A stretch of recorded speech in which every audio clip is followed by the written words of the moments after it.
I was 17 years old the first time I stepped into the wilderness with a bivy pack and bow in hand. I could not have foretold how this experience would change the course of my life. The pungent smell of boot-crushed sage, stunning mountain vistas, the soft rustle of aspen leaves in a gentle wind heightens my senses and stirs deep emotions in my soul. It is my time to wander the wilderness, sustained by the contents of the pack on my back, seeking out private solitude. It is good to be back in the mountains, where the only limitations that are drawn are by unit boundaries, ambition, and determination.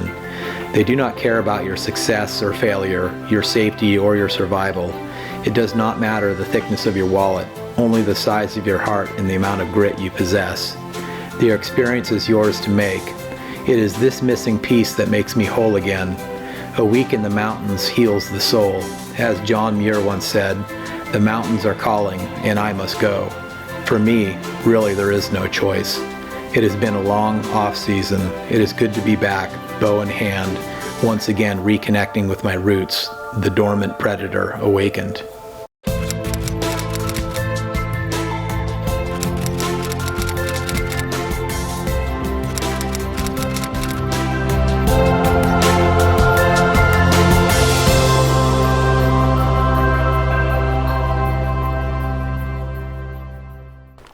Opening day here in Colorado.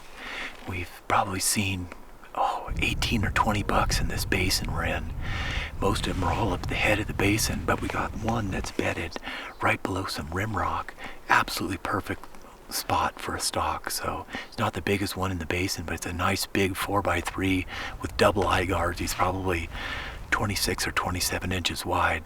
Like I said, an ideal spot for a stalk. So we're gonna drop down off these cliffs in here, make a way over there and try and make it happen.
Man, what an absolutely perfect scenario.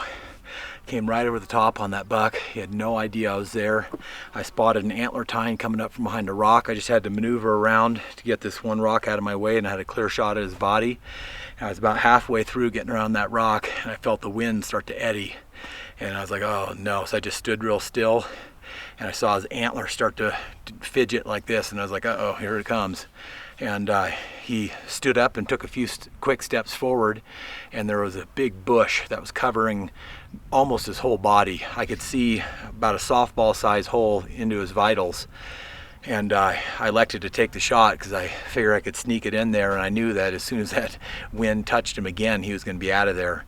And wouldn't you know it, my arrow deflected off a branch and it was stuck in the ground sideways there. That was about a 15 or 18 foot shot. I was right on top of that deer. That was so cool. But well, it's just opening day. We have like 9 more days after today, so plenty of opportunities, although that kind of opportunity is hard to come by. Got 2 bucks bedded over on this side hill. Down here, a 4x3 and a nice 4x4. The 4x3 is closer to us, maybe a better position for a stalk, but I really want that big 4x4. So we're gonna go give him a try first. If it doesn't pan out, then we'll have a fallback plan and come back on that 4x3. After blowing out the big 4x4, I refocused my efforts on my second choice buck. As I stepped off another section of rim rock, a small buck exploded out of his bed tucked under the rock, literally 3 feet below me. My next step would have been on his back. At just 15 feet, the buck still couldn't figure out what it was that disrupted his afternoon nap. It's close-up experiences like this that make all the pre-season hard work worthwhile. I'll use these memories from this and other hunts to sustain my spirit through the long winter months.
Oh man, I tell you, starting to feel snake bit.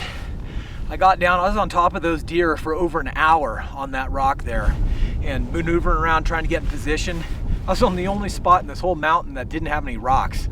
I had little pea-sized rocks I was throwing at that doe trying to get her to move out of the way or stand up or do something to get that buck going. Finally, that buck, I saw antler tines come out on the right side.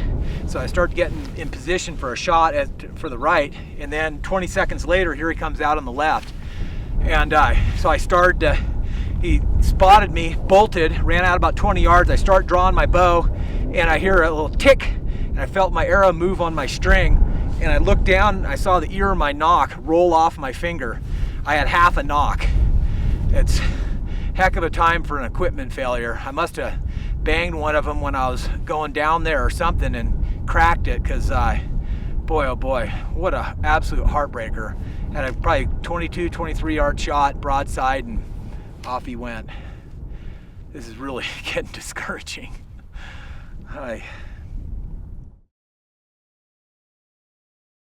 We're on our way back to our base camp this morning. We'd glassed up a bunch of bucks in the bowl, probably 4 or 5 of them, some nice bucks, but they all bedded in the timber, and I lost one. I couldn't find him. And we're almost back to the ridge, go over the ridge, and I looked down and spotted where he had bedded, and he's probably been laying there for at least 3 hours.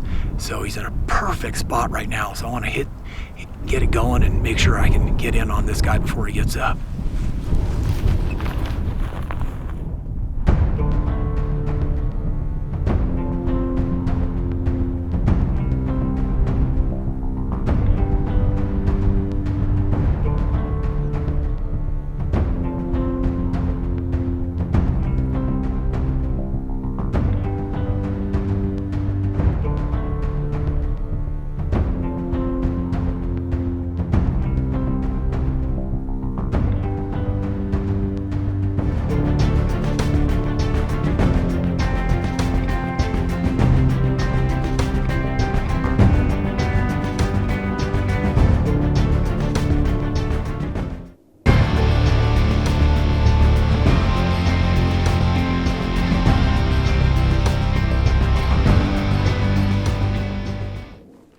Can't begin to put into words my disappointment, discouragement. We're now, I think, 7 days into our 9-day hunt, and I've had some great opportunities, and my luck just it's in the tank. I got right in on that buck. I threw every rock in my pocket trying to get that buck to stand up except for one. I had one more shot. I figured, well, I better make this one land close so he gets up. I might have landed a little too close. So he stands up, I was expecting him to be looking away at the direction the rock landed, and instead when he stood up, he was looking straight ahead, and he caught my movement about the last quarter of my draw, and I finished my draw, and he was hitting the gas, and I shot, and I went right behind him. And what can I say? He saw the deer. He is a bomber, the absolute bomber, and that thing, what an incredible situation. He was bedded facing away the whole time. I had good gusts of wind to help me to ease in on my stalk. Just an amazing situation. You know, stick bow hunting is supposed to be tough, but is it supposed to be this tough? Saturday, the second to last day of our trip here. We've got 3 bucks bedded up in 3 different locations, so we have 3 different potential opportunities, 2 4x3s and a 4x4. So it's probably about 9 o'clock. We've got them settled in here, and we're gonna go start this stalk here. It's a long one, so.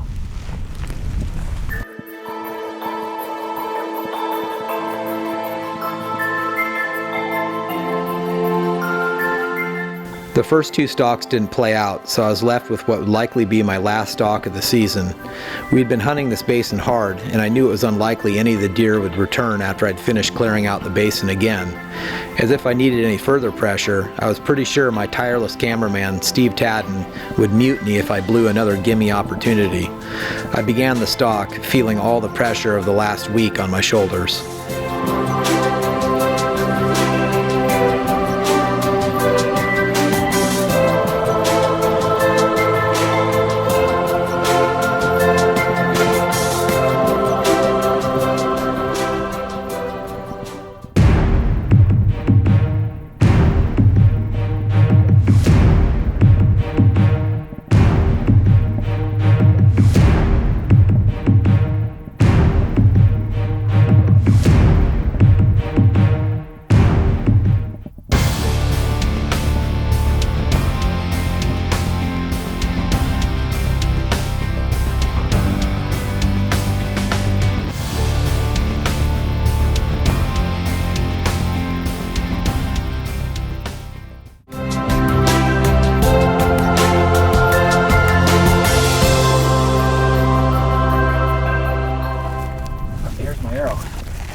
Broken. Check that out.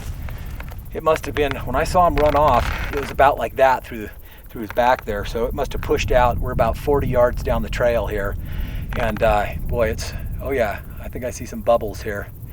That's a good sign. We're on. Here, oh, there's a lot of blood there. More blood here. Keep landing right here.